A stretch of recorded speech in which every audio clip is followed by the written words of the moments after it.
Go. Streaming from South Africa to the world. This is the Stonks Go Moon podcast. What just happened? We break it down so you don't have to. Welcome everyone to the Stonks Go Moon podcast. My guest today, Jon Hook, co-founder of PlayEmber. Welcome to the pod. Yeah, thanks for having us, Rocco. Excited to be here. Awesome, man. You guys recently joined forces with Immutable. What made you choose that platform sort of for your player rewards and your main Quest launch event? So the starting point was a personal one. We've known the team for over 3 years now. Wow. And initially, we just got started talking about casual gaming and our vision for casual gaming. And Immutable brought us in for a tender, actually, for a Cool Cats Match 3 game. So that's kind of where the relationship all started. So fast forward to now, we've recently partnered with them and Pixelmon to release Monster Tycoon on Immutable, and the recent announcement that we're also launching our MBIP games there. Yeah. So I think really in terms of now is this joint vision for casual games, and also an ecosystem where there's some incredible casual games already. So when we think about Immutable building this casual gaming ecosystem and platform, a key part of that is games and players. So when I look at games like that Chris is building at Mystery Society or Paradise Tycoon or Anil and Blast Royale, for example, that starts to make sense in my mind when you've got really engaging content that's actually going to attract the right kind of players that match our games. Who started talking to each other? You said it was a 3-year relationship. It shows you how long it takes to build a partnership. People think it just happens overnight. Who started talking to who? How did that sort of happen? I think it was actually an industry event. I think maybe in San Francisco. I can't remember the exact event. I think a while ago it was maybe even a G7 event at Berkeley University. But just again, it starts with people. Yeah, it starts with people. Awesome. So those events are pretty much, are they still important as they were 3 years ago? Well, I think when you go to events for someone like PlayEmber, you need to go for a specific reason, right? You're maybe activating a game or a partnership. Okay. Or for us, the other reason, of course, is fundraising. There's no substitute for meeting people and building relationships face to face. I think outside of that for PlayEmber, now that the world we live in, particularly mobile games into the distribution, we've never had to attend an event to launch a kind of a mobile game previously because that distribution channel, they're not at like Token 2049, right, for argument's sake.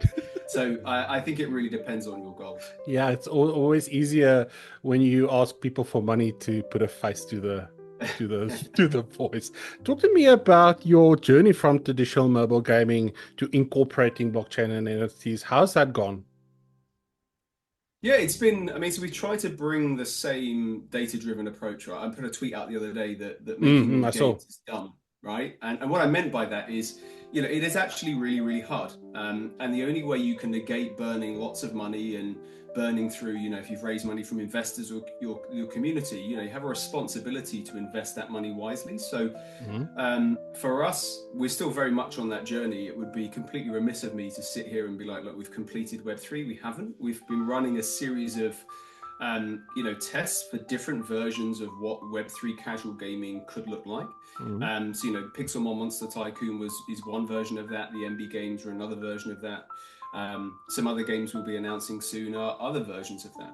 So I think we're on the right track in terms of we've figured out how to basically bring brand new Web2 players into a Web3 game where they're active participants in your economy from day one, versus what 100% doesn't work is just having a great mobile game and just slapping some Quest platform or blockchain into the game. I think history shows us that doesn't work, and I don't think that's going to change.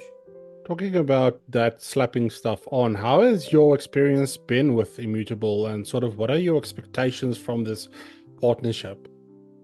So I think the way we work with Immutable is building on what I last mentioned is basically just like solution building, right? I don't think we're not trying to build this giant piece of enterprise technology in a 4-week sprint and we're done. It's kind of like we will run some tests, we'll get some players in, and we'll try and figure out what's working, what's not working, that players understand or don't understand, where churns are. We have a joint group chat with the technical team, and then we'll go in there and brainstorm, okay, for the next sprint, this is, these are the kind of things that we want to test. And, a couple of longer term things in there, of course, about marketplaces and genuinely trying to figure out in-game, in-app trading that at the moment for everyone is a little bit hacky. So that's really the, for me, a great way to work, right? Because it takes off the pressure of having to build this multi-billion-dollar company in 1 month, and it's trying to focus on those short-term, like incremental, like wins at a game and player level that will just compound month over month. Yeah, because everyone wants everything now, right? When exactly Rome wasn't right. built in a day, but Web3 seems like challenges. Everyone wants everything now. How has partnering with Immutable been? Have you seen, in terms of your engagement and retention, have you seen a difference, or is it still early days? Yeah, so for Monster Tycoon, we ran a really successful quest campaign, and that had a couple of elements for sort of the existing Immutable players. They could go into the IMX platform, complete quests, and get rewards. And then also there was a kind of creator activation towards that as well, to of course drive awareness of that, but also drive in net new players into the questing system as well. And we're actively working through with them right now some new quests for our MB games that I'm very excited to get live. So it sounds to me like you sort of have to be in the same Slack channel with them, right? It's like a day-to-day thing. It's a marriage, if I'm reading it correctly. Yeah, there's a lot of very open communication, and I think what's important is also open communication, understanding in games that you're more likely to fail than win. And it sounds very weird saying that out loud in a Web3 context, but that's just the reality of game development. But that's where the growth comes from. So I think, the kind of Slack, I think we've got 3 different Telegram channels with different parts of the IMX business as well, depending on the ask, and also juggling like 3 different time zones. So that kind of real-time communication is super important. With any like marriage, there is often a quarrel. How has things ever become heated? Or, I mean, it's a professional environment, but yeah, you know what I mean. How has the marriage been? Yeah, of course. I mean, I think, like you said, that heated discussion is great because it actually shows that you both give a shit. Yeah. If it's just all quiet, then for me, that's not normally a good sign, because it's like neither party actually cares, because it's just, we're fine, okay. But arguments for me are healthy, and the same in game development. It's just the way that you construct those arguments and the outcome. So we always have heated discussions because we're trying to create something that doesn't exist, right? So you're trying to come Web2 in, Web3 in, and try and find a meeting in the middle. And of course, when things don't work, that's kind of inevitable. Very comfortable with that coming from casual gaming. But I don't think, because we've known them for 3 years and there's multiple levels to this relationship, I think there's just a mutual respect and approach to how we're going to build this. So, yet to have a heated discussion, but constructive ones for sure. I love it. Jon, last question before I let you go. What games are you currently playing, and what draws you to them? So for me, I'm always focused on the top grossing Web2 mobile games. So what I mean by that is the games where the most money is being spent in game, and understanding those mechanics. Because one of the things I realized early on when I looked at Web3 gaming is you've got a lot of like AAA console gamers and maybe some like high-end RPG gamers. But when it comes to casual mobile gaming, I think there's not a lot of familiarity with those mechanics. But if you take Coin Master as one example, where effectively the game loop is you're kind of completing a village, unlock a village by basically spinning a wheel. So it's kind of like casino mechanics. Those kind of casino gambling mechanics have got a very good fit with the Web3 audience, the kind of DJs, right? What they like to do. And I realized that early on when I looked at the type of casual mobile games that the timeline was really enjoying. So I spent a lot of time studying those mechanics. You know, Monopoly Go is another one. You've got Royal Match by Dream Games, who've tried to move on the match 3 category. You know, their recent valuation was like 2 billion. But interestingly, unlike Web3 valuations, they're also making a significant amount of like revenue from their game. So those are the kind of games I'm always looking for and trying to figure out how some of those mechanics could work with a sort of blockchain powered game loop.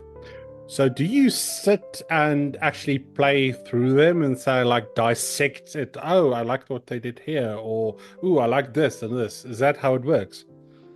Yeah, 100%. Like I'll be playing games, the team will be playing games.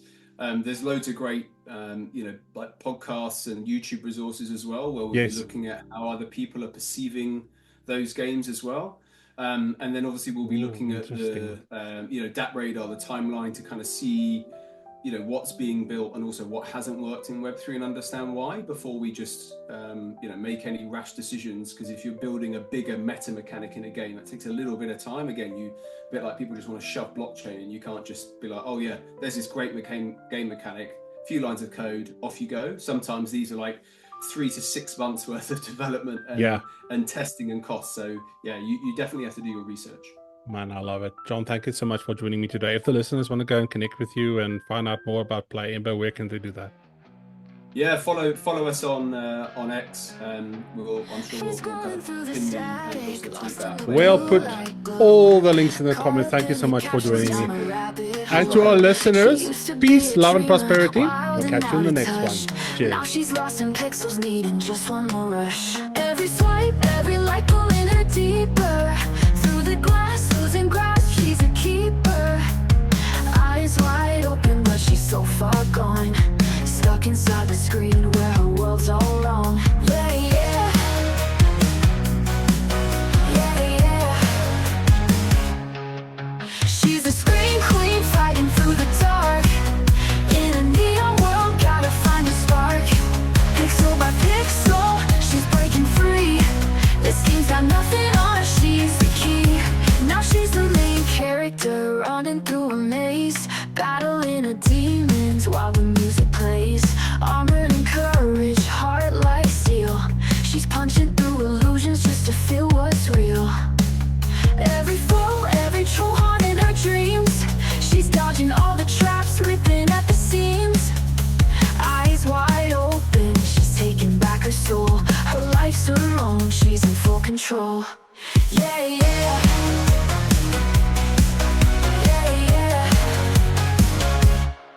She's a scream queen fighting through the dark. In a neon world, gotta find a spark. Pixel by pixel, she's breaking free. This game's got nothing on her, she's the key. Now she's the main character, running each, stronger than before. The scream queen's legend, yeah, she'll fight no more. But in her heart, the battle's tattooed. She beat the game, and she's back to the truth.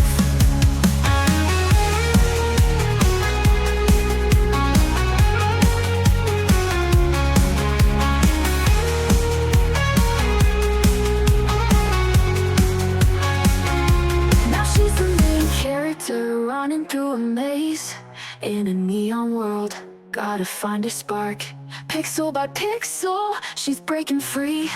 This game's got nothing on her, she's the key. Now she's back to reality, stronger than before. The Scream Queen's legend, yeah, she'll fight no more.